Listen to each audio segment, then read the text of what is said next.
देखिए, अगर अरविंद केजरीवाल आज के फैसले के बावजूद भी अगर तिहाड़ से वापस बाहर नहीं आ पा रहे हैं, इसकी वजह है वो सीबीआई का मामला, क्योंकि सीबीआई ने उनको गिरफ्तार किया था। तो अगर सीबीआई, आपने जैसे सवाल किया कि अगर सीबीआई के मामले में अरविंद केजरीवाल को हाईकोर्ट से राहत मिल जाती है, यानी जमानत मिल जाती है, तो निश्चित तौर पर तब वो जेल से बाहर आ पाएंगे।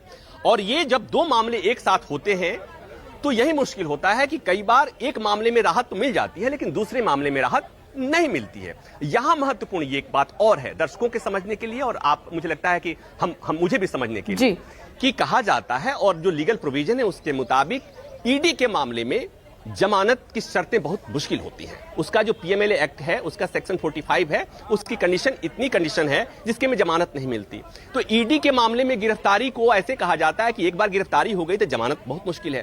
तो ऐसे में ईडी के मामले में हम यहां पर स्थिति मतलब ऐसा उल्टा बनती हुई दिख रही है। उसमें यह कि ईडी के मामले में अरविंद केजरीवाल को राहत मिल गई है, अंतरिम जमानत के तौर पर ही मिली है, लेकिन मिल गई है। तो ऐसे में जो कानून के जानकार हैं वो निश्चित तौर पर यह समझेंगे कि सीबीआई के मामले में भी अरविंद केजरीवाल अगर उम्मीद करेंगे तो उसे वो कर सकते हैं। अब एक बात और थोड़ा सा समझना है कि सुप्रीम कोर्ट में जब बड़ी बेंच में सुनवाई करेगा तो क्या सुनवाई करेगा, तो केवल वो अरविंद केजरीवाल का मसला नहीं होगा, वो मसला ऐसे तमाम मामलों में होगा। इसलिए कि आए दिन में केवल अरविंद केजरीवाल ऐसे मुख्यमंत्री नहीं है जिनके ऊपर करप्शन के आरोप लगे और जेल गए। मनीष सिसोदिया गए थे, शिबू सोरेन पर भी इस तरह के आरोप लगे। बात और है कि उन्होंने पहले इस्तीफा दे दिया था। तो अब, और जैसे ये इस तरह की गिरफ्तारी होती है तो ये आरोप लगाया जाता है विपक्ष के द्वारा कि ये गिरफ्तारी राजनीति प्रायोजित गिरफ्तारी है। जैसा अरविंद केजरीवाल ने भी कहा कि उनकी गिरफ्तारी इसलिए की गई कि वो लोकसभा चुनाव के दौरान उनको और उनकी पार्टी को निष्क्रिय किया जा सके, और इसलिए गिरफ्तारी की गई थी। ऐसा अरविंद केजरीवाल का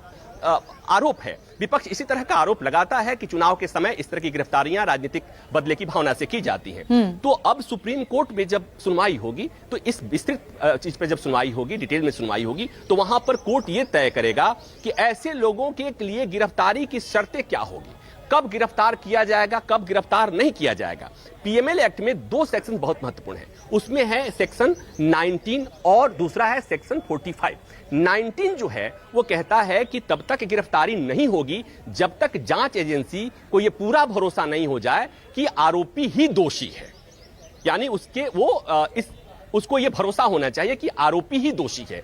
और जमानत की जो शर्त है वो सेक्शन 45 में दी हुई है। उसमें है कि वहां पर दोषी को यह साबित करना होता है कि आरोपी को यह साबित करना होता है कि उसने अपराध नहीं किया है, और दूसरा कि अगर उसे जमानत मिलती है। ठीक है, प्रभाकर मिश्रा आते हैं आम आदमी पार्टी की तरफ से प्रेस कॉन्फ्रेंस की जा रही है, सीधे रुक कर लेते हैं। एक और राजनीतिक हथियार सीबीआई से अरविंद केजरीवाल जी को गिरफ्तार करवा लिया।